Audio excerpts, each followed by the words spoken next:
সৃষ্টির উদ্দেশ্য বাস্তবায়ন করতে হবে। মানব সৃষ্টির উদ্দেশ্য কি? আল্লাহর সন্তুষ্টিকে সামনে রেখে কোরআনে বর্ণিত সকল ন্যায় কাজের বাস্তবায়ন এবং অন্যায় কাজের প্রতিরোধের মাধ্যমে মানুষের কল্যাণ করা। তাহলে এই হচ্ছে আমাদের জীবনের যে 4 বিভাগের কাজ আছে, যে 4 বিভাগের কাজ আমরা এখানে দেখলাম। 4 বিভাগের উপাসনামূলক, ন্যায় অন্যায়, শরীর স্বাস্থ্য, পরিবেশ পরিস্থিতি গঠনমূলক কাজ। এদের মধ্যে পারস্পরিক রিলেশন হচ্ছে এটি: উপাসনামূলক কাজ, শরীর স্বাস্থ্য গঠনমূলক কাজ, পরিবেশ পরিস্থিতি গঠনমূলক কাজ। এই 3টা দিয়েই 3 ধরনের কাজ করে সম্পূর্ণ জীবনকে গঠন করতে হবে। এই সম্পূর্ণ গঠিত জীবনটি নিয়ে কি করতে হবে? আমাদের মানব সৃষ্টির উদ্দেশ্য বাস্তবায়ন করে নেমে যেতে হবে। আমাদের মন মানসিকতাকে সঠিকভাবে গঠন করতে হবে উপাসনামূলক কাজ করে, শরীর স্বাস্থ্য গঠনমূলক কাজ করে শরীর স্বাস্থ্য যথাযথভাবে গঠন করতে হবে, পরিবেশ পরিস্থিতি গঠনমূলক কাজ করে পরিবেশ পরিস্থিতি যথাযথভাবে গঠন করতে হবে। এই সম্পূর্ণ জীবন নিয়ে তখন আমাদের মানব সৃষ্টির উদ্দেশ্য বাস্তবায়নের কাজে লেগে যেতে হবে।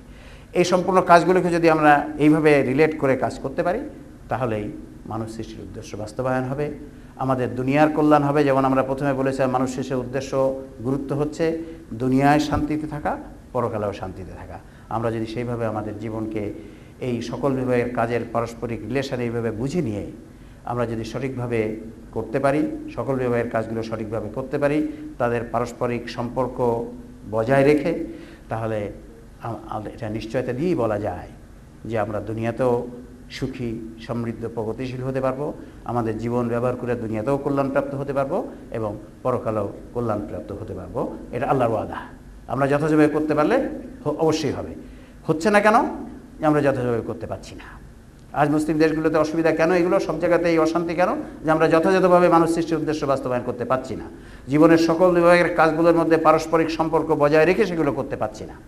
যদি তা আমরা করতে পারি, আমরা বিষয়গুলো বুঝে নিয়ে যদি সেভাবে আমাদের জীবনকে পরিচালনা করে এই সব কাজগুলোকে সঠিকভাবে সম্পর্ক রেখে পরিচালনা করতে পারি, তাহলে অবশ্যই আমাদের দুনিয়ার জীবনও সুখী হবে, সমৃদ্ধ হবে, প্রগতিশীল হবে এবং পরকালেও আমাদেরকে আল্লাহ শান্তিতে রাখবেন। আজকে আমি আমার উপস্থাপনা এখানেই শেষ করছি। ওয়া আখিরু দাওয়ানা আনিল হামদুলিল্লাহি রাব্বিল আলামিন। আসসালামু আলাইকুম ওয়া রাহমাতুল্লাহ।